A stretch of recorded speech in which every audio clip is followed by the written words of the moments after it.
Ada-ada saja cobaan menjelang pernikahan. Tak melulu soal orang ketiga, kadang pernikahan bisa gagal terjadi karena urusan adat. Seperti halnya kisah pilu wanita ini, viral curhatan seorang wanita di TikTok.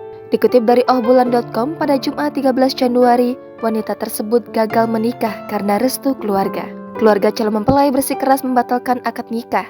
Diketahui, gadis tersebut bernama Marwana Nareswari. Marwana berasal dari daerah Sulawesi Barat. Ia membagikan kisah sedihnya melalui video yang diunggah di TikTok hingga viral. Menurut ceritanya, pernikahannya gagal karena calon suami tak sanggup beri mahar 75 juta rupiah. Tak peduli sudah tunangan, foto prewedding hingga lamaran pernikahan batal karena masalah mahar yang tak terpenuhi ini. Mirisnya, persiapan pernikahan juga sudah selesai.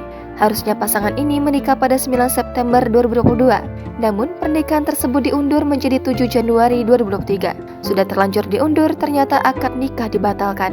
Pihak keluarga terlalu mementingkan adat. Diketahui, mas kawin untuk perempuan dipatok dengan harga tinggi. Bukan tanpa alasan, hal itu karena Marwana berasal dari Sulawesi. Karena itu, keluarga calon suami yang berasal dari Jawa itu terkejut saat tahu maharnya sebesar itu.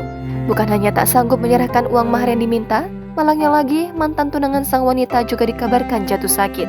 Akhirnya, ia hanya mampu menyerahkan 20% dari jumlah yang ditetapkan.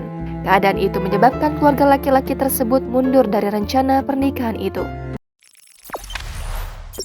Jangan lupa subscribe, share, komen, dan like ya!